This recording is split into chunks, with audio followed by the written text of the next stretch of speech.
Mwanamke huyo alikata nywele za mtumwa kwa wivu, lakini muda ulileta mshangao mchungu. Katika shamba la miwa la Bagamoyo, Mama Halima hakuweza kuvumilia nywele ndefu za Rehema zilizonyooka, lakini wivu wake wa kimya uligeuka kuwa mlipuko pale mume wake, Bwana Faraji, alipofanya kosa la kuangamiza alipokuwa akihudumia kahawa. Nywele za Rehema ni nzuri kuliko za wanawake wengi wa heshima. Maneno yale yalipiga kama kioo kilichopasuka vipande vipande. Alasiri hiyo hiyo mkasi ukawa silaha. Halima alishika nywele za Rehema na kuzikata, akizungumza kwa sauti kavu. Sasa utajifunza mahali pako. Kwa Rehema, huo ulikuwa mwanzo tu wa fedheha. Fedheha iliyoungua kama moto. Uwanja bado ulikuwa na ukimya mzito wa alasiri iliyopita. Rehema alipokuwa akitembea kuelekea kisimani, akibeba ndoo iliyohisi kuwa nzito kuliko kawaida. Upepo wa asubuhi ulipapasa shingo yake iliyoachwa wazi, na mguso huo wa upole uliungua kama chumvi juu ya jeraha lililo wazi. Kila hatua ilirudisha sauti ya mkasi. Kila pumzi ilirudisha tukio la nywele zake kuanguka chini kama majani yaliyong'olewa kwa nguvu. Hakuwa amelia mbele ya mtu yeyote, lakini mwili wake wote ulitetemeka kwa kumbukumbu ya maumivu yale. Taratibu, baadhi ya watumwa wengine walianza kuanza kazi zao. Na wote waligeuza macho kabla macho yao hayajakutana na yake. Haikuwa dharau. Ilikuwa heshima iliyochanganyika na woga. Walijua kwamba kukatwa nywele kwa amri ya mama wa nyumba hakukuwa fedheha tu. Ilikuwa onyo. Ilikuwa utawala. Ilikuwa kumbusho kwamba katika shamba hilo hata uzuri ungeweza kuadhibiwa. Mwanaidi mkunga mzee alipita karibu na Rehema akiwa na macho yenye machozi, lakini hakusema neno. Ukimya ulikuwa aina pekee ya kumbatio lililowezekana katika muda ule. Rehema alipiga magoti pembeni ya kisima na akaiachia ndoo iteleze kutoka mikononi mwake. Aliangalia taswira iliyokuwa ikitikisika ndani ya maji, akijaribu kumtambua mwanamke mwenye shingo iliyo wazi na kichwa chenye mapengo kilichojaa alama za mikato ya haraka ya Halima. Taswira ile ilionekana kama ya msichana aliyepotea, lakini mtazamo ulikuwa wa mtu aliyeshuhudia mengi ya dhuluma za dunia. Fundo lilipanda kooni na safari hii hakuweza kulizuia. Tone la machozi lilidondoka ndani ya maji kabla halijadondoka usoni mwake. Msimamizi wa kazi, Salum, alipopita alijifanya hakuona hali yake, lakini hatua zake za haraka zilifichua wasiwasi wake. Alijua Halima alikuwa amevuka mpaka. Alijua kwamba wivu wa mama wa nyumba hubeba uzito wa jiwe, lakini kama wengi pale hakuthubutu kusema neno. Rehema alisimama taratibu, akifuta uso kwa nyuma ya kiganja chake. Nguvu alikuwa ameijifunza mapema. Hakuna mtu ambaye angemrudishia. Ni yeye tu angeweza kufanya hivyo. Alipokuwa akirudi kwenye vibanda vya watumwa, aliwasikia wasichana wawili wa jikoni wakinong'ona nyuma ya mlango wa jiko. Hawakuwa wakizungumza vibaya juu yake. Walikuwa wakinong'ona kwa heshima, kwa woga kwamba kuonyesha huruma kwake kungeleta adhabu. Mimi kama ningekuwa yeye ningekufa kwa aibu, alinong'ona mmoja. Na mwingine akajibu, si Rehema. Rehema ni mtulivu, lakini ana roho imara. Aliwasikia na akasimama kwa muda, akiacha maneno yale yaketi ndani yake kama makaa ambayo bado yanaweza kuwa mwali. Ndani ya vibanda kulikuwa kimya, kukiwa na harufu ya joto ya kuni za zamani na nguo zenye unyevunyevu. Rehema aliingia akiwa ameinamisha kichwa na kila mtu akaisikia hali hiyo. Haikuwa kukatwa nywele tu. Ilikuwa vurugu ya alama, ishara iliyosema hana haki hata ya kile alichozaliwa nacho. Wazee walibadilishana macho kana kwamba wanatazama historia ikijirudia tena. Ni wanawake wangapi waliadhibiwa kwa kuwa wazuri kupita kiasi? Ni sauti ngapi zilizozimwa kwa woga wa mama wa nyumba? Rehema aliketi pembeni akivuta pumzi ndefu, akijaribu kukusanya ujasiri wa kuikabili siku. Mikono yake ilitetemeka mapajani na moyo wake ulidunda kana kwamba unataka kukimbia. Lakini kulikuwa na kitu tofauti ndani yake asubuhi hiyo. Jeraha lililowaka bila kukoma, si kwa maumivu ya mkato tu, bali kwa uhakika kwamba Halima alifanya hivyo ili kufuta mwanga ambao yeye mwenyewe hakuweza kuwa nao. Fedheha iliungua. Ndiyo, lakini haikuwa jeraha tu. Ilikuwa kumbukumbu. Ilikuwa mbegu.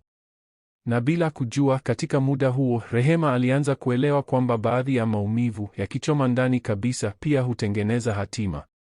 Pale mkasi ulipokuwa umejaribu kuharibu, muda siku moja ungefanya kitu kichanue. Kitu ambacho Halima hangeweza kukidhibiti kamwe. Kwa sababu pale, katika ukimya wa vibanda, aibu haikuwa ya Rehema. Aibu ilikuwa ya mkono uliokata. Yake haikuwa aibu. Yake ilikuwa mwanga alioubeba ndani, hata walipojaribu kuuzima kwa nje. Usiku ulitanda juu ya shamba la miwa la Bagamoyo kama joho zito, ukizima hata sauti ya ving'ora wa usiku. Vibanda ambavyo kwa kawaida huwa na vicheko vya chini na minong'ono ya mwisho wa siku, vilikuwa kimya ajabu. Rehema aliingia polepole, akibeba mabegani uzito wa alasiri aliyovumilia.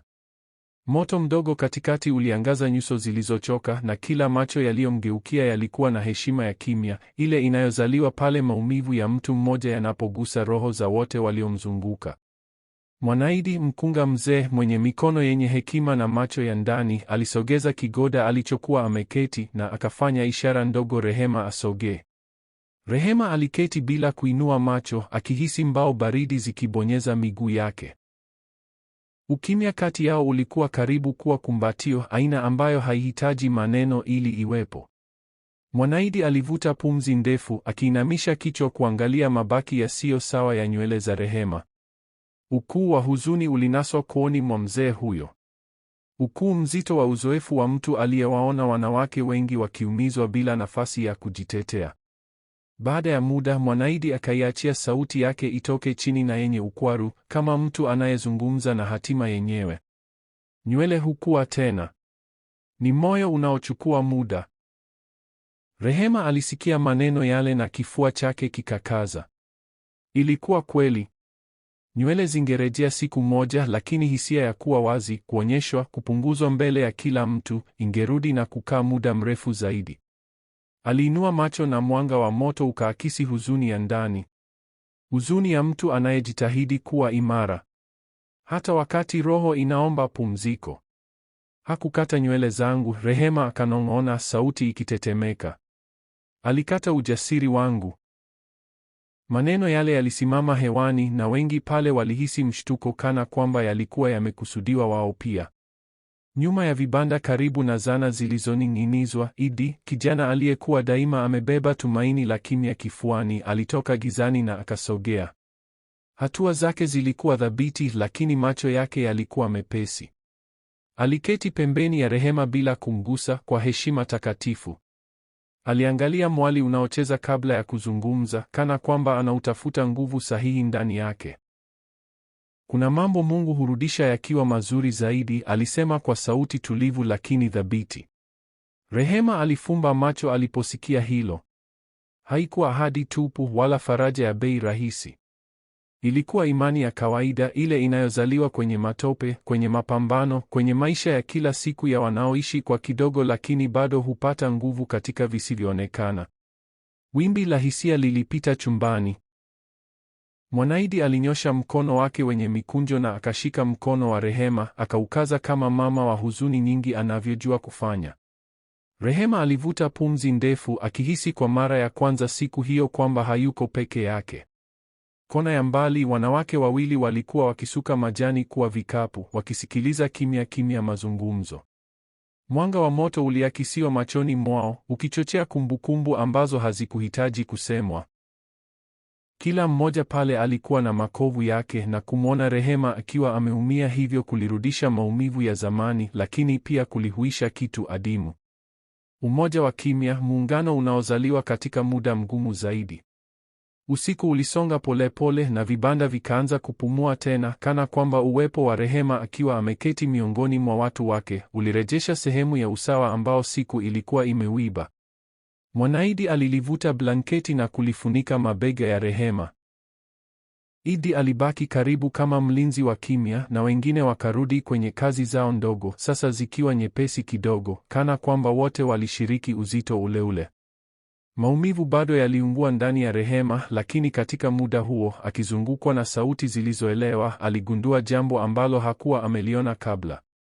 Fedheha ilikuwa ya kina, ndiyo, lakini haikumvunja. Pale katika joto la vibanda, miongoni mwa watu wanaojua thamani ya kila machozi na kila ukimya, ujasiri wake ulianza taratibu kushonwa upya. Na bila kujua, usiku ule ulimpandikiza mbegu ya kwanza ya kile kingekuja baadaye. Uhakika kwamba hata mkasi mkali zaidi hauwezi kukata kile Mungu anachoshona kutoka ndani. Jua la asubuhi lilikuwa halijagusa ardhi vizuri Rehema alipotoka kuanza kazi zake. Mwili wake ukiwa bado mzito kutokana na usiku uliopita. Sehemu iliyokatwa kichwani iliungua upepo ulipopita. Kana kwamba kila upepo ni kumbusho kwamba kitu kilimwondolewa bila huruma. Shamba lilianza kuamka taratibu, lakini nyumba kubwa ilionekana tayari ikimsubiri, kama mnyama kimya kabla ya kuruka. Kati ya uzito huo alisimama Mama Halima, bila kusogea mlangoni, uso mgumu, macho yamebanwa. Halima alimwangalia Rehema akishuka ngazi kwa utulivu wa mtu anayehesabu kila hatua. Hakukuwa na hasira inayoonekana usoni mwake asubuhi hiyo, lakini kulikuwa na kuridhika kwa uchungu, kana kwamba kukatwa nywele jana hakukutosha. Rehema alijaribu kutomwangalia moja kwa moja, akidumisha mkao wa utulivu aliojifunza tangu utotoni, lakini aliweza kuhisi macho ya mama wa nyumba yakifuata kila hatua. Kana kwamba anapima kilichobaki kuharibu, amri ya kwanza ilikuja kali, bila nafasi ya maswali. Shuka la sebuleni linapaswa kuoshwa tena. Lilikuwa shuka lile lile Rehema alilokuwa amefua jana, tayari jeupe kama theluji. Rehema alitii. Alilibeba kitambaa hadi kwenye beseni na akaanza kulisugua kwa nguvu zote alizokuwa nazo, povu likitiririka mikononi mwake. Alipomaliza, alilitundika shuka likae kukauka. Na kabla halijaanza hata kukauka, sauti ya Halima ilisikika kutoka kwenye roshani. Limefanywa vibaya. Osha tena. Maneno yale yalitua kama pigo na Rehema alihisi kifua kikibana, lakini akarudi kwenye beseni bila malalamiko. Kila mara alipoosha, kitambaa kilipoteza uimara wake, kikionyesha kile Halima alichotaka kukiona kwa Rehema. Uchovu, kukata tamaa, udhaifu. Kitambaa kilipoanza kuchanika kati ya vidole vyake, Halima alitoa tabasamu hafifu. Huo ndio ulikuwa matokeo aliyokuwa akiyasubiri. Taratibu, kile kilichoanza kama ubinafsi mdogo kikageuka kuwa mateso ya kila siku. Rehema alifagia uwanja na Halima angejitokeza kuonyesha kijiti kilichoanguka. Rehema alimaliza kupanga viumba na Halima angevuruga yote kwa kisingizio dhaifu. Ilikuwa kana kwamba mama wa nyumba anatafuta sababu za kumshtaki, makosa madogo ya kuhalalisha fedheha inayofuata. Wasichana wa kazi waliona na waliinua macho chini, wakiogopa kwamba ishara moja ya huruma ingewaweka kwenye mshale wa ghadhabu hiyo hiyo. Kila kitu shambani kilianza kupimwa kwa kivuli cha Halima, ambaye sasa hakuificha tena jinsi alivyokera kumwona Rehema akiwa amejeruhiwa, bado akibeba chembe ya mwanga katika namna anavyotembea. Siku moja alasiri, Rehema alipokuwa akivuka uwanja akiwa amebeba kapu la nguo mikononi, alisikia minong'ono kutoka kwenye roshani. Ilikuwa sauti ya Halima, ya chini na yenye sumu, akizungumza na binamu yake aliyekuwa amefika. Bila nywele, hakuna anayekutazama hata. Ilikuwa kauli ya siri iliyokusudiwa kuumiza bila kupaza sauti. Rehema alihisi moyo kukaza, si kwa sababu ya tusi la nywele, bali kwa sababu ya haja ya Halima ya kumdhalilisha mbele ya wengine, kana kwamba hiyo ndiyo njia pekee ya kupumua kwa amani. Binamu akiwa na aibu aligeuza macho tu. Kauli ile ilienea kwenye uwanja, ikibeba ukatili wa baridi uliompiga Rehema kama pigo jingine lisiloonekana. Aliendelea kutembea, akijaribu kudumisha mwendo. Lakini uzito wa maneno ule ulikaa ndani, kama kitu kinachojaribu kuiba kisichoonekana. Hata hivyo, katika mkao wake, bado kulikuwa na chembe ya nguvu, heshima ya kimya ambayo Halima, hata ajaribu kwa nguvu gani, hakuweza kuing'oa. Siku zilivyopita, mateso yakawa kawaida. Kila amri ya Halima ilikuwa na sauti iliyochanganya uchokozi na uchunguzi. Alimtazama Rehema si kama mtumwa, bali kama tishio, kana kwamba anaogopa nywele zile zilizokatwa zingeota tena, na pamoja nazo kila kitu ambacho Halima mwenyewe hakukuwa nacho. Na Rehema, ingawa amechoka, aliendelea kufanya kazi zake kimya kimya, akibeba ndani yake nguvu ambayo mama wa nyumba hakuweza kuielewa. Pale katikati ya mateso ya kila siku, ukweli ulianza kuota mizizi, ukweli ambao Halima alipambana kuuficha. Wivu haukupunguza Rehema. Ulifunua tu shimo lililokuwa ndani ya Halima mwenyewe. Bwana Faraji siku zote alikuwa mtu wa mazoea. Aliamka mapema, alishughulikia hesabu za shamba, alisikiliza taarifa za msimamizi, kisha alipitia roshani kutazama shughuli uwanjani. Lakini siku hizi kitu kilionekana si sawa, kana kwamba sehemu kimya ya nyumba kubwa ilikuwa imehama kutoka mahali pake. Hakuweza kueleza, lakini kulikuwa na ukimya wa aina nyingine ukining'inia koridoni. Utulivu wa mkazo, karibu wenye kukera. Ilikuwa asubuhi moja alipomwona Rehema akivuka uwanja kwa hatua ndogo, macho chini, mwili umejikunja, kana kwamba anajaribu kuchukua nafasi ndogo kuliko alionayo.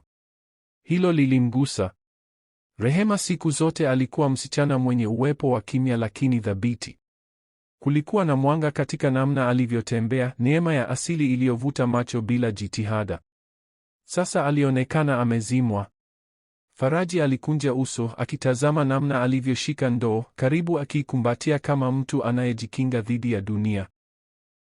Baadaye alipoingia jikoni kunywa maji, aliwasikia wasichana wawili wakinong'ona karibu na jiko. Walinyamaza mara tu walipomwona. Lakini alichokipata kabla ya hapo kilitosha kuacha uzito kifuani. Walikuwa wakizungumza kuhusu Rehema, kuhusu kukatwa nywele, kuhusu mama wa nyumba. Faraji alisimama kimya kwa muda, kana kwamba anajaribu kuunganisha vipande vya fumbo ambalo hakujua lipo. Wanawake wale wakiwa na hofu walijitetea na kuondoka haraka, harufu kali ya kuni iliyoungua ikibaki nyuma. Alasiri hiyo hiyo alipokuwa akivuka korido, alimkuta Rehema akisafisha ngazi zinazoelekea vyumbani. Rehema alisimama upesi, akainamisha kichwa na akapiga heshima ndogo. Faraji aliona vizuri sasa nywele zake zilivyokatwa vibaya. Haikuonekana kama kusafishwa kwa lazima au kitu kilichofanywa kwa uhitaji. Ilionekana uzembe, haraka, fedheha. Swali lilijitokeza lenyewe, karibu bila yeye kutambua. Rehema, nini kimetokea kwa nywele zako? Rehema alisita. Aligusa nyuma ya shingo yake kwa vidole kana kwamba sakafu ilitoweka kwa muda chini yake. Jibu lilitoka chini, karibu kama mnong'ono. Ilikuwa amri ya Mama Halima na hakuna zaidi. Hakuongeza maelezo, hakushtaki, hakujitetea, alisema tu la lazima, kama mtu aliyeshajifunza kwamba katika nyumba fulani ukweli una uzito kuliko ukimya. Faraji alivuta pumzi ndefu, akijaribu kuficha wasiwasi unaopanda usoni. Aliinamisha kichwa kwa shukrani na akaendelea na safari yake, lakini maneno yake yakabaki akilini, yakirudia kama mwiba. Ilikuwa amri ya Mama Halima. Chumbani alimkuta Halima akipanga vito na utepe mbele ya kioo. Taswira yake ndani ya kioo ilionekana kuwa na mkazo, kana kwamba inaweza kupasuka wakati wowote. Faraji alisogea polepole, akiweka mkono nyuma ya kiti. Halima, kwa nini ulikata nywele za Rehema? Swali lilitoka kwa upole kuliko alivyotarajia, lakini likiwa na shaka ndani yake. Halima hakugeuka hata. Aliendelea kuchagua bangili kana kwamba anachagua uongo wa kuvaa. Nywele za mtumwa hazipaswi kuwa mapambo, alijibu kwa dharau baridi iliyoijaza chumba chote. Jibu lile lilimpiga Faraji kama kibao kisichoonekana. Hakujibu mara moja, lakini uso wake ukawa mgumu. Alitoka chumbani polepole, akitembea koridoni kwa hatua ndefu zenye msukumo. Shamba lile lilikuwa na siri nyingi, lakini katika muda huo aligundua kuna sumu inayopita kwenye moyo wa nyumba yake, na sumu hiyo ilikuwa na jina, uso na mikono. Siku zilizofuata Faraji akaanza kuchunguza kwa makini zaidi. Aliona jinsi Rehema alivyokwepa roshani Halima alipokuwapo. Aliona jinsi baadhi ya wasichana wa kazi walivyogeuza macho mama wa nyumba alipokaribia.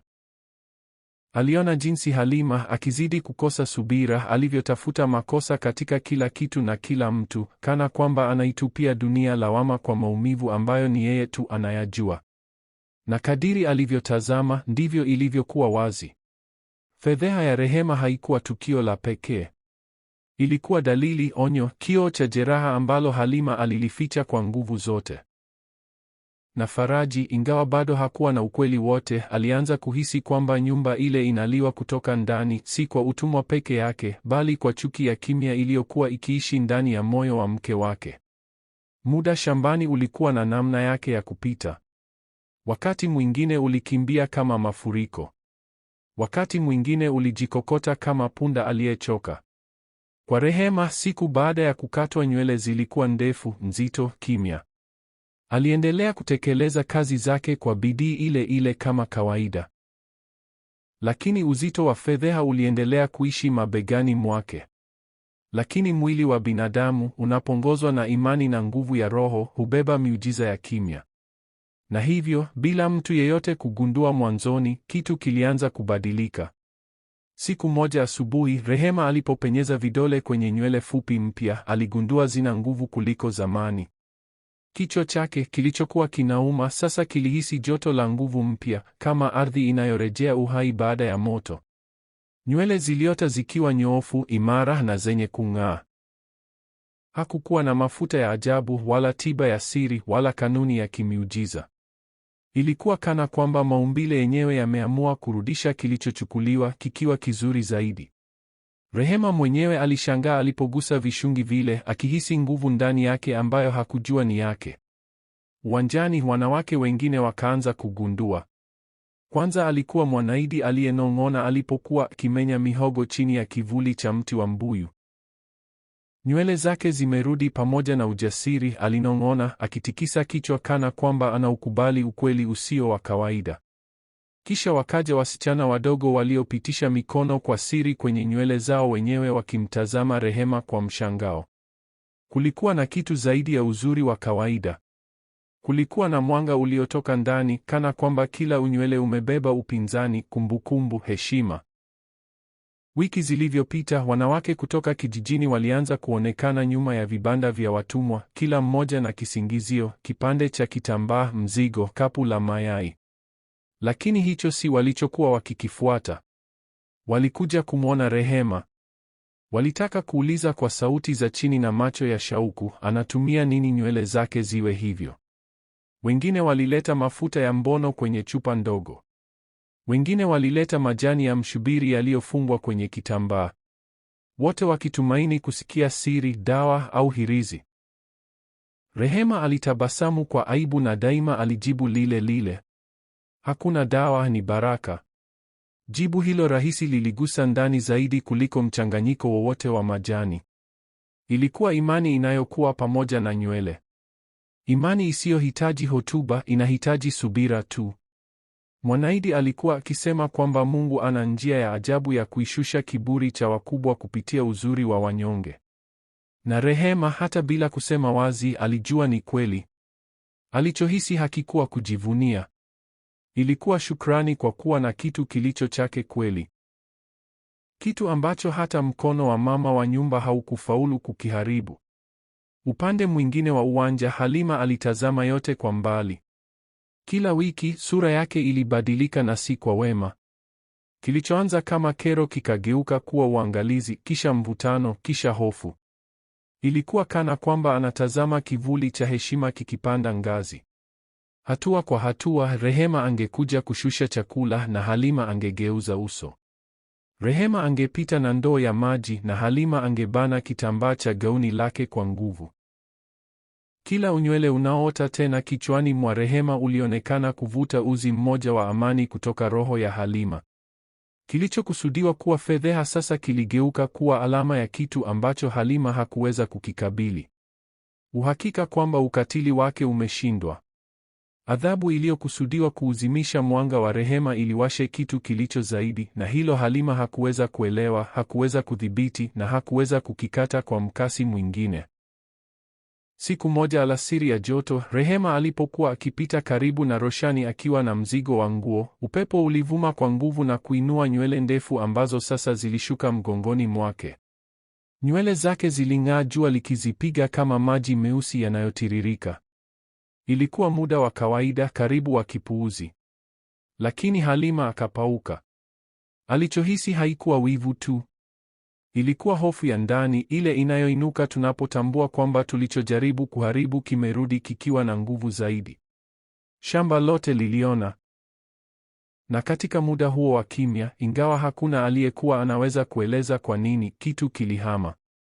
Kwa sababu uzuri unapoinuka kutoka majivu ya fedheha hauwi uzuri tu. Unakuwa haki. Unakuwa nguvu. Unakuwa urithi wa roho. Unakuwa kitu ambacho hata mkono mchungu zaidi hauwezi kuchukua. Asubuhi shambani zilianza kubeba ukimya usio wa kawaida, ule unaotangulia dhoruba, hata anga linapokuwa safi. Kila siku ilivyopita, nywele za Rehema zilivyozidi kushuka mgongoni zikiwa na mng'aro mpya, kitu ndani ya Halima kilionekana kupasuka. Mama wa nyumba, ambaye zamani alikuwa mkakamavu na mwenye kujidhibiti, sasa alitembea kama kivuli kisicho na pumziko, akiwatazama watu bila kuwaona kweli. Ilikuwa kana kwamba roho yake imepotea. Alfajiri moja, kabla ya jogoo kuwika, mlio mwembamba wa mbao uliamsha mmoja wa wasichana waliolala karibu na mlango wa nyumba kubwa. Halima alikuwa akitembea koridoni akiwa na taa ya mafuta mkononi, macho yake makubwa yakionyesha mwali unaotetemeka. Aliingia chumbani, akawasha mshumaa mwingine na akasogea kwenye kioo kana kwamba anakutana na adui. Vidole vyake vilienda kwenye mtindo wake wa kufunga nywele na akaanza kuvuta, si kurekebisha, bali kwa hasira, kwa kukata tamaa. Nywele zilikubali, zikakatika. Baadhi zikabaki kwenye vidole vyake. Hata akihisi maumivu, aliendelea. Asubuhi hiyo Halima alipotokea kwa chakula cha asubuhi, kulikuwa na alama nyekundu kwenye kichwa chake.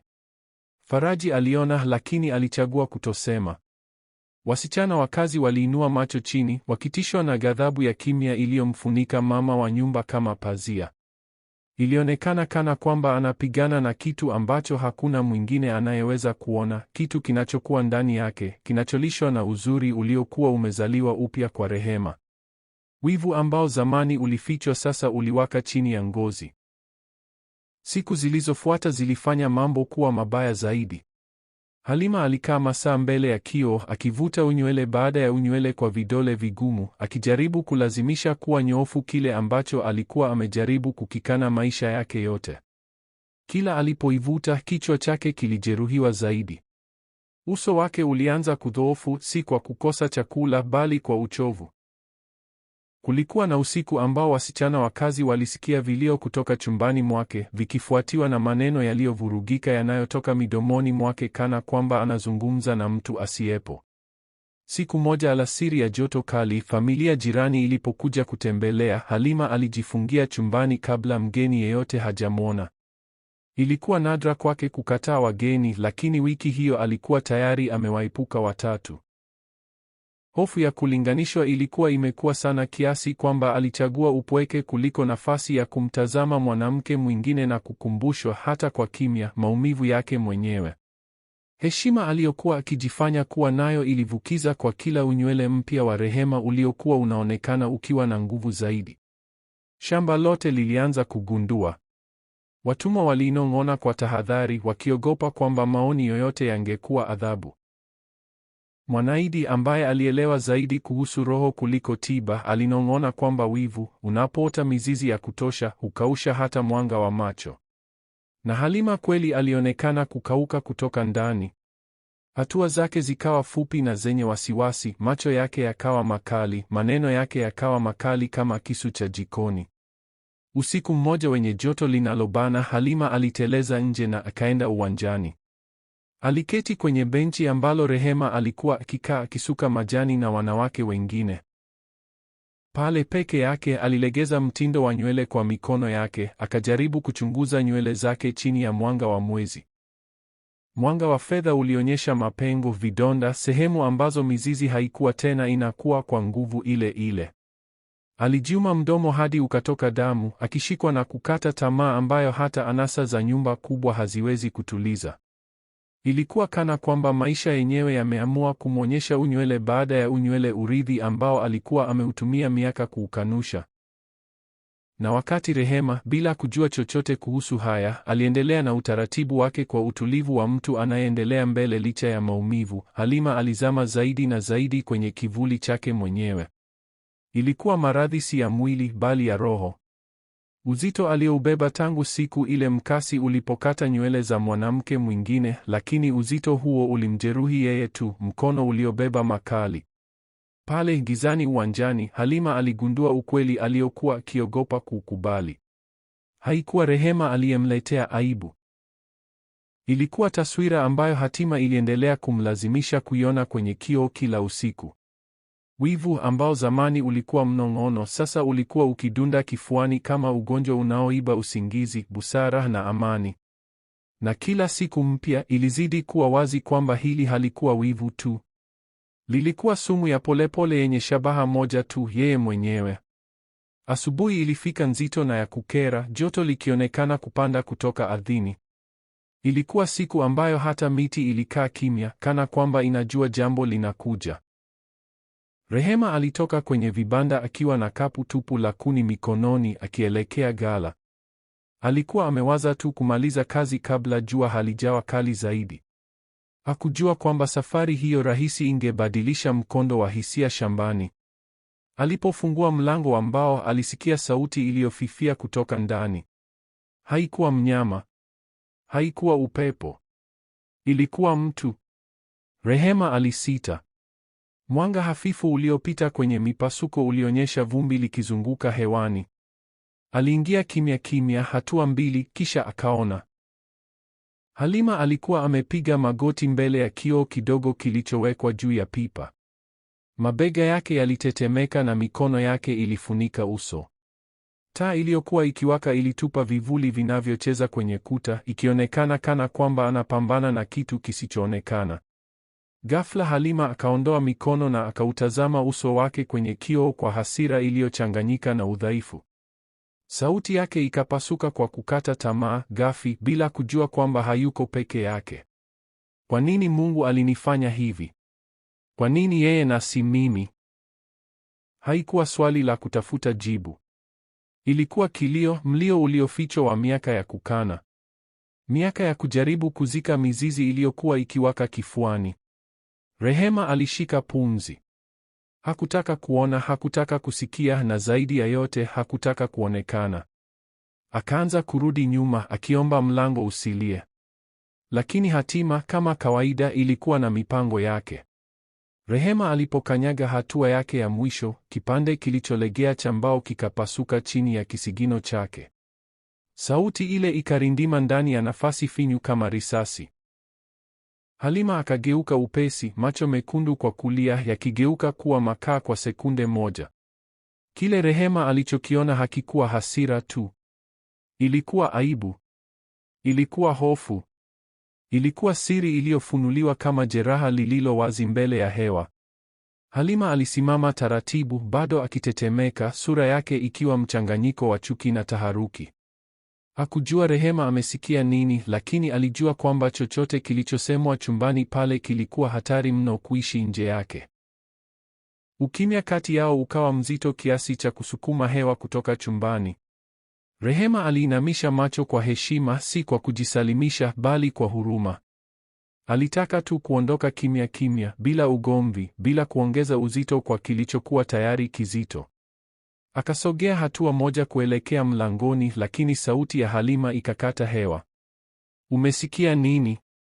Haikuwa kelele. Ilikuwa tisho lililoloa machozi. Rehema alibaki pale pale, moyo ukidunda kwa nguvu dhidi ya mbavu. Aliwaza kusema uongo, lakini ukweli, hata ukiwa kimya, una namna ya kulazimisha kusikika. Nimeona tu kwamba mama wa nyumba hakuwa sawa, alijibu kwa upole, macho bado chini. Halima alishika kitambaa cha gauni lake kwa vidole vinavyotetemeka, kana kwamba anajaribu kushikilia kiburi kinachomponyoka. Chuki iliyorudi machoni mwake haikuwa kwa Rehema. Ilikuwa kwa kioo, kwa yaliyopita, kwa mizizi aliyokuwa akijaribu kuing'oa tangu akiwa msichana. Lakini Rehema alikuwa hapo, na kuwa shabaha kulikuwa hakuepukiki. Halima alivuta pumzi ndefu akijaribu kurudisha mkao wake. Akanyosha mgongo, akafuta uso kwa siri na akaondoka bila neno jingine, akiacha taa ikitetemeka na hewa nzito. Rehema alibaki peke yake ghala kwa muda, akiangalia kioo juu ya pipa. Uso wake uliakisi chumba cha giza na kwa hafifu, utupu ambao Halima ameacha nyuma. Kulikuwa na kitu katika taswira hiyo ambacho Rehema alikielewa kwa kina. Maumivu yakikatalika kwa muda mrefu sana hugeuka dhidi ya yule anayeyaficha. Alipotoka nje, mtetemo ulipita kwenye ngozi yake. Haikuwa hofu ya kile Halima angeweza kufanya kuanzia hapo. Ilikuwa huruma. Huruma kwa mtu aliyekwama kwenye aibu yake mwenyewe, akibeba historia ya maisha aliyojaribu kuifuta kwa mikono yake. Na siku hiyo yenye joto linalobana katika ghala lile la kimya, Rehema aligundua jambo ambalo lingebadilisha kila kitu. Ukatili wa Halima haukutokana na chuki tupu. Ulitokana na jeraha la zamani lililofichwa na la kina. Jeraha lililomuuma Halima zaidi kuliko lilivyomuuma mtu yeyote. Na mtazamo ambao Halima alimpa kabla ya kuondoka ulisema yote. Kuanzia siku hiyo hangeiona Rehema tu kama mtumwa. Angemwona kama shahidi, mlinzi asiyehitajika wa siri ambayo Halima hangeweza kuvumilia kubeba peke yake. Baada ya siku ile ya ghala, hali shambani ilibadilika kwa siri lakini kwa kina, kama mvua ilivyo karibu kunyesha hata anga likibaki la bluu. Halima alianza kutangatanga koridoni za nyumba kubwa akiwa na macho ya homa yasiyo na pumziko, kana kwamba anatafuta kitu kinachomponyoka. Rehema kwa upande wake aliendelea na mkao wake wa unyenyekevu, lakini kulikuwa na tahadhari mpya machoni mwake, uangalizi wa kimya kuepuka makabiliano. Hata yeye hakuelewa kikamilifu alichokishuhudia ghala, lakini alijua amegusa jeraha ndani ya mama wa nyumba, na majeraha yakifichuliwa yanaweza kuwa silaha. Asubuhi iliyofuata Halima alimuita Rehema kwenye chumba cha kushona. Jua liliingia kwa ukali kupitia madirisha, likiangaza kila chembe ya vumbi hewani, kinyume cha ukatili uliokuwa usoni mwa mama wa nyumba. Rehema aliingia polepole, akibeba kitambaa kilichokunjwa mikononi. Kabla hajazungumza, Halima alimnyoshea kidole kwa baridi. Kuanzia leo hakuna vitambaa vya kichwani, hakuna kusuka, hakuna kitu cha kufunika kichwa hicho. Ilikuwa amri, lakini ilihisi kama adhabu. Moyo wa Rehema ukakaza. Vitambaa havikuwa mapambo tu. Vilikuwa kinga. Vilificha mkato, vilimkinga dhidi ya jua na macho ya udadisi. Bila hivyo alikuwa wazi tena, kama alasiri ile mkasi ulipopiga. Alijaribu kumeza kutoridhika, lakini Halima hakuwa amemaliza. Mama wa nyumba alisogea karibu kiasi kwamba Rehema aliweza kunusa mchanganyiko wa manukato na jasho la wasiwasi. Nataka kila mtu aone kwamba huna kitu cha pekee. Hakuna. Neno lile lilikita chumbani, zito na maumivu ambayo hayakutoka kwa Rehema. Yalitoka kwa Halima mwenyewe, ambaye kwa kukata tamaa alijaribu kujeruhi kile ambacho hangeweza kukifuta ndani yake. Masaa baadaye, Rehema alipokuwa akiosha mashuka nyuma kwenye beseni, Salum alitokea. Alionekana na aibu. Alikuwa ameshika mkasi, lakini macho yake yalikuwa chini. Rehema akaelewa kabla hajafungua mdomo. Halima alikuwa ameagiza kukatwa tena. Rehema alifumba macho kwa muda, wimbi la huzuni likipanda kifuani. Lakini hakurudi nyuma. Salum alisogea polepole, lakini kulikuwa na kitu tofauti ndani yake. Hakuwa amewahi kuwa mwema, lakini hakuwa pia amewahi kuonyesha aibu. Na sasa katika muda ule alikuwa amejaa nayo. Alivuta pumzi, akaugeuza mkasi mkononi na akaushusha pembeni ya beseni. Alipozungumza, sauti yake ilikuwa ya chini, karibu kufifia. Imetosha. Rehema alimwangalia akashangaa. Hakutegemea ulinzi wala ujasiri kutoka kwa mtu aliyeishi ndani ya mfumo ule uliowakandamiza. Salum aligeuza macho pembeni, kana kwamba anaogopa hata upepo usisikie. Hakuwatetea Rehema kwa wema mtupu. Alikataa tu kuwa sehemu ya ukatili kipofu ambao Halima alitaka. Halima alipofikia habari za kukataliwa kwake, mlipuko haukuja kwa kelele. Ulija kwa ukimya mzito ulioujaza nyumba kubwa. Alikaa chumbani siku nzima bila kula, bila kumuita mtu. Kuta zilionekana kubana zaidi. Wasichana wakazi walitembea kwa hofu, wakihisi kuna giza linachemka ndani ya kuta zile. Mchana ulipokaribia kuisha, Halima alipotoka, uso wake ulikuwa umepauka, macho makali, midomo imekaza kama makali. Hakuzungumza na Salum. Hakuzungumza na Rehema, lakini chuki machoni mwake iliungua kama moto.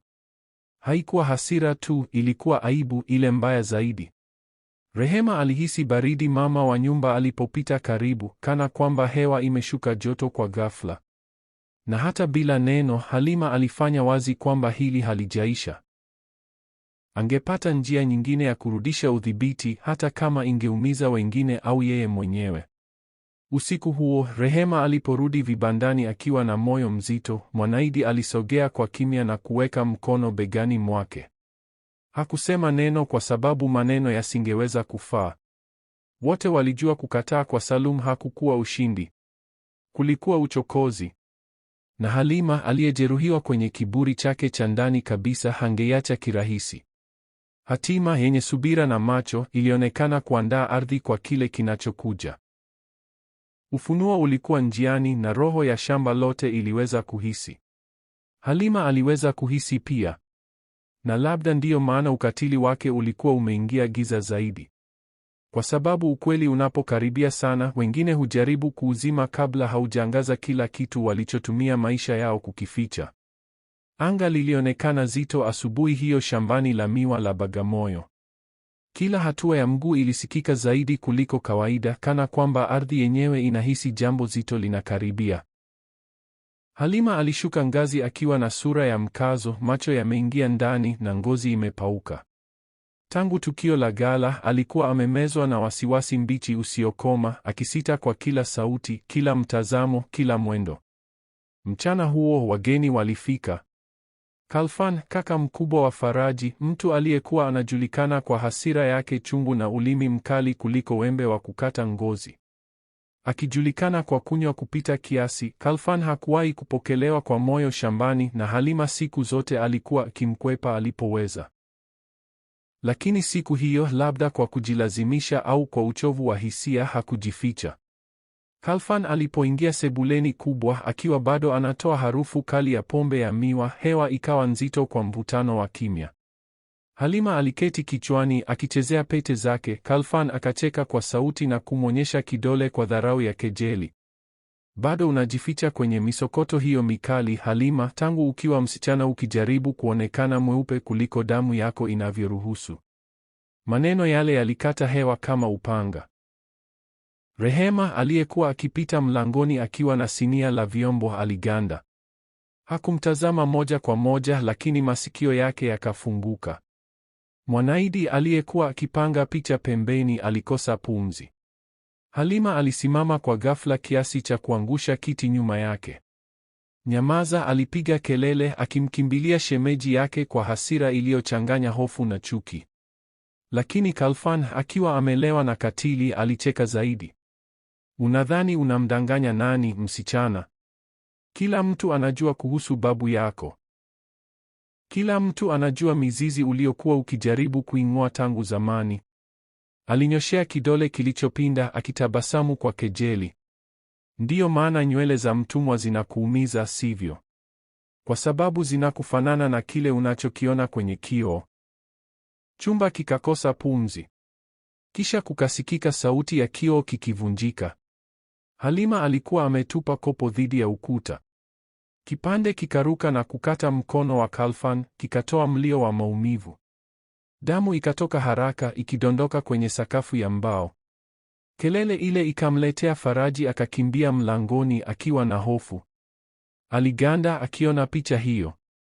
Kaka yake anatokwa na damu, mke wake asiyejulikana kwa aibu, na Rehema pembezoni, kimya kama jiwe, shahidi wa kitu ambacho hakikupaswa kufunuliwa. Halima alirudi nyuma hadi ukutani akihema kana kwamba anazama. Mkono wake ukatetemeka alipofunika uso, lakini ilikuwa kuchelewa. Ukweli ulikuwa umepona na kutoka, si kwa ulimi wa Khalfan tu, bali kwa macho yake mwenyewe. Sikupaswa kuwa na nywele hizi, alilia, maneno yakichanwa kutoka jeraha lililo wazi. Ni doa katika damu yangu. Ukimya uliofuata ulipiga zaidi kuliko kelele yoyote. Rehema alisikia kila kitu. Na Faraji alisikia pia. Bwana wa shamba alikuwa amemwona mke wake akiishi kwa kiburi, majivuno na ukatili. Lakini hakuwahi kufikiria kwamba nyuma ya yote kulikuwa vita ya ndani na asili yake, asili ambayo hakuwa na ujasiri wa kuikubali katika jamii walioishi. Ufunuo ule ulimwangukia kifuani kama jiwe la baridi. Rehema bado amesimama mlangoni, alihisi kitu kikivunjika ndani kabisa. Haikuwa huruma. Ilikuwa kuelewa kwa uchungu. Ukatili wa Halima, ukali aliougeuza kwa Rehema, haukutoka kwa wivu tu. Ulitoka kwa kujikana. Uliweleza hasira ya kimya, kushikamana na vioo, mateso yasiyomwacha. Lakini haukuhalalisha. Hakuna kitu kingeweza. Khalfan akiwa bado anabana jeraha linalotoa damu, alijaribu kucheka tena, lakini sauti ikatoka dhaifu, isiyotulia. Faraji alimnyamazisha kwa mtazamo mkali, kisha akamgeukia Halima. Halima akaanguka chini akilia kama mtoto aliyeogopa. Kwa mara ya kwanza hakukuwa na majivuno, hakuna kujidhibiti, kulikuwa tu mwanamke aliyesagwa na uzito wa uongo wake. Rehema akaweka sinia mezani na akatoka kimya kimya bila neno. Hakuhitaji kuona zaidi. Alikuwa amesikia vya kutosha. Ukweli ambao Halima alitumia maisha yake kuuficha sasa ulikuwa unamwagika sakafuni pamoja na damu ya Khalfan. Na ukweli huo ungekuwa mwanzo wa kuanguka kwake na mwanzo wa haki ambayo hatima ilikuwa ikiandaa kwa subira tangu siku ile mkasi ulipogusa nywele za Rehema. Siku zilizofuata ufunuo zilikuwa za ajabu shambani, kana kwamba kila ukuta ulikuwa umesikia mengi na sasa unabeba uzito wa siri. Halima hakutoka tena chumbani. Wasichana wa kazi waliacha sinia za chakula mlangoni, lakini karibu zote zilirudi bila kuguswa. Ukimya wake ulikuwa wa kina kiasi cha kuonekana unatoka maisha mengine. Faraji alijaribu kushika mazoea, lakini mtazamo wa mbali machoni mwake ulifichua jeraha lililoachwa na ukweli mke wake alikuwa ameficha kwa miaka. Na Rehema, ingawa aliendelea na kazi zake kwa upole na heshima, alibeba kivuli machoni mwake ambacho hakuna aliyethubutu kukitafsiri. Alasiri moja ya kukera, anga likawa jeusi bila onyo. Upepo ukachukua nguvu ghafla, ukizungusha vumbi uwanjani. Radi ikasikika mbali, ikitangaza dhoruba ambayo haijanyesha bado. Muda huo huo, Halima akafungua mlango wa chumba chake. Uso wake ulikuwa mwembamba, nywele zimetoka kwenye mtindo uliokuwa umefungwa vibaya. Alishuka ngazi kwa haraka, akipuuza macho ya kushangaa ya wasichana wa kazi. Hakusema neno. Alienda kwa mpanda farasi na kudai farasi. Alitaka kuondoka. Alitaka kukimbia dharau isiyoonekana, kumbukumbu ambazo Khalfan alikuwa amezichochea, na aibu iliyokuwa ikiwaka ndani yake kama homa. Rehema akiwa amebeba ndoo ya maji uwanjani aliona tukio hilo, bila kulielewa kabisa mwanzoni, lakini kitu katika mkao wa mama wa nyumba usiotulia, kitu katika haraka ya hatua zake, kilimpa onyo ndani kabisa ya kifua. Mwanaidi alihisi pia na akanong'ona kwa huzuni, hakuna kukimbia kunakoponya jeraha la roho. Halima akapanda bila msaada, akihema kwa kasi, karibu kama mtu aliyechanganyikiwa. Alishika hatamu kwa nguvu na akaondoka kwenye barabara ya udongo bila kuangalia nyuma. Upepo ukavuma zaidi, ukipiga miti, na radi nyingine ikaja karibu zaidi, ya kutisha. Farasi akashtuka. Akakurupuka kwa nguvu. Halima alijaribu kushikilia, lakini mwili wake dhaifu haukuweza. Kwa sekunde chache alipoteza udhibiti. Ndani ya muda mfupi alikuwa chini. Mpigo ukasikika kama jiwe lililotupwa kwenye kisima kirefu. Farasi akakimbia barabarani, akatoweka mbali. Rehema akaiacha ndoo bila kufikiri. Akakimbia kwa nguvu zote, akipenya matope yaliyoanza kuunda chini ya matone ya kwanza ya mvua. Moyo wake ulipiga, si kwa hofu ya Halima, bali kwa ubinadamu ambao haukuwa umemtoka. Alipomfikia Halima, mwanamke huyo alikuwa amelala kwenye udongo. Uso umejaa vumbi, pumzi nyepesi, macho yamepotea. Maumivu yaliyoandikwa ndani yake hayakuwa ya mwili tu. Ilikuwa maumivu ya ndani kabisa ya roho ya mtu anayejua kwamba yaliyopita yamekuja kudai. Rehema akapiga magoti pembeni yake kwa uangalifu. Si kama mtumishi, si kama mhanga, bali kama binadamu anayemsaidia binadamu mwingine, hata yule aliyemuumiza sana. Mama, nisikilize, alinong'ona akishika bega lake, akijaribu kumweka macho. Halima akafungua macho polepole, na alipomwona aliyekuja kumsaidia, midomo yake ikatetemeka, si kwa hasira, bali kwa kutambua kwa uchungu.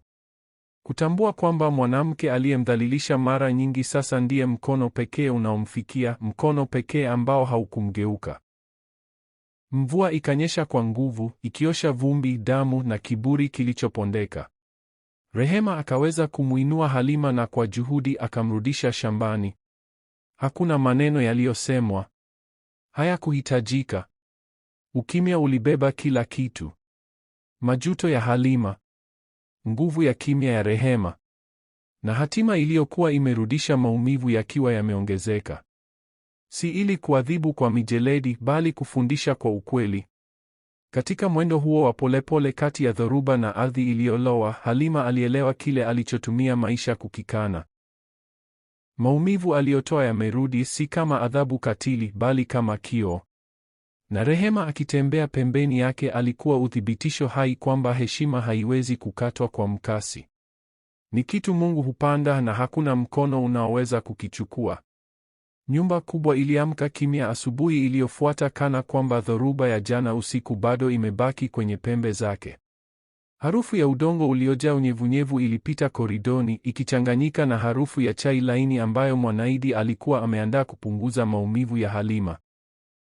Halima alipumzika chumbani, mkono umefungwa, uso una alama za kuanguka na uchovu. Alipofungua macho, alimkuta Rehema ameketi pembeni ya kitanda, akishika bakuli la maji ya uvuguvugu kwa utulivu wa kimya. Hakukuwa na hukumu usoni mwa Rehema, hakuna majivuno, kulikuwa tu uwepo. Halima alijaribu kuzungumza, lakini sauti ikamkosa. Kilio kikamtoka, na kwa mara ya kwanza hakikuwa hasira, hakikuwa dharau. Kilikuwa udhaifu. Tone moja la machozi likateremka shavuni na hakujaribu kulificha. Faraji aliingia muda mfupi baadaye, akasimama mlangoni kana kwamba anaogopa kuvuruga ukaribu usiotarajiwa. Macho yake yakakutana na ya Rehema kwanza. Kulikuwa na kitu kipya ndani ya mtazamo wa mtu aliyezoea kuamuru. Heshima. Si ile inayotokana na cheo, bali ile inayotokana na dhamiri iliyoamka. Rehema alisimama, akapiga heshima ya upole na akatoka kimya kimya, akiwaacha peke yao. Mlango ulipofungwa, Faraji aliketi pembeni ya mke wake na kwa sauti imara na tulivu akasema, Rehema ameokoa maisha yako. Na leo ninaelewa anastahili zaidi sana kuliko alichopata katika nyumba hii. Haikuwa shukrani tu. Ilikuwa uamuzi. Uhuru wa Rehema ambao zamani ulikuwa ahadi ya kimya, sasa ulikuwa na jina, na hivi karibuni ungekuwa na tarehe. Alasiri hiyo Halima aliposema anataka kuchana nywele zake mwenyewe, kitu ndani yake kilikuwa kimehama. Kwa miaka alizitendea nywele zake kama adui, akizilazimisha kwenye misokoto mikali ili kuficha urithi alioukana. Sasa akiwa ameumia, kiburi chake kikiwa kimevunjika, hakuwa na nguvu za mtindo ule mkali. Aliacha nywele yake ishuke mabegani asili, bila kitambaa wala utepe. Kioo mbele yake kilionekana tofauti. Hakikuakisi tu uso uliochoka kutokana na kuanguka, bali ukweli alioukwepa maisha yake yote. Haikuwa ubaya. Haikuwa doa. Ilikuwa yeye tu, kamili, wazi. Alivuta pumzi ndefu kama mtu anayekubali kivuli chake kwa mara ya kwanza. Rehema alirudi baadaye na chungu cha maji safi. Alipoingia, Halima alinyosha mgongo kana kwamba anahitaji kuonyesha heshima. Ishara ndogo lakini yenye maana kubwa. Rehema alisogea, akaweka chungu juu ya kabati na akaandaa taulo kwa uangalifu. Hakukuwa na hofu katika mwendo wake, kulikuwa tu heshima. Halima alijaribu kumshukuru, lakini sauti yake bado ilitetemeka. Rehema akatoa tabasamu la upole. Macho yake yakainama na akasema, tunaendelea mbele mama. Haikuwa msamaha uliotamkwa kwa sauti. Ilikuwa ishara, na ishara wakati mwingine huponya zaidi kuliko maneno. Siku zilivyopita, shamba lilihisi mabadiliko. Rehema aliendelea kufanya kazi hadi hati ya uhuru wake ilipokamilishwa. Lakini kitu ndani yake kilikuwa kimebadilika. Alitembea wima na utulivu wa mtu anayebeba hadithi yake bila aibu. Watumwa vibandani walimtazama kwa fahari ya kimya. Wasichana wa kazi walimtendea kwa heshima mpya. Hata Faraji, ambaye zamani alikuwa kipofu kwa hisia za wale waliomtumikia, alionekana kuona dunia kwa macho tofauti. Halima kwa upande wake alianza kuacha nywele zake zishuke mara nyingi, kana kwamba kila unywele huru unafuta sehemu ya ukatili aliyokuwa akiutumia. Hakuumiza tena Rehema, hakushindana tena kwa uzuri ambao haukuwa mashindano. Kuanguka, aibu na kuokolewa na yule mwanamke aliyemjeruhi kulivunja kitu ndani yake. Kitu kilichohitaji kuvunjwa ili aweze kuona kwamba ubaya wa kweli haukuwa kwenye nywele, bali kwenye moyo. Moyo mzito kwa wivu. Na wale walioishi shambani wakati huo walikuwa wakisimulia hadithi ile ile. Kuanzia siku hiyo, Halima aliacha kufukuza uzuri wa wengine, akaacha kujaribu kufuta mizizi yake, kwa sababu alijifunza kwa kuchelewa, ndiyo, lakini kwa wakati, kwamba wivu haukati nywele, hauzimishi mwanga, haumkandamizi yeyote. Unafichua tu giza ambalo kila mtu hubeba ndani. Na Rehema, kwa nguvu yake ya kimya na roho yake tulivu, alifundisha hili bila kupaza sauti, kama wale ambao hatima huchagua kuwaangazia. Hata baada ya mtu kujaribu kwa nguvu zake zote kuuzima mwanga wao. Ikiwa simulizi hili limegusa moyo wako, bonyeza like na subscribe na chaneli hii. Na share simulizi hii kwa mtu unayemjali. Hii inatusaidia kuendelea kusimulia hadithi kama hii. Na niandikie ujumbe kwenye comment, unasikiliza kutoka wapi? Ningependa kujua.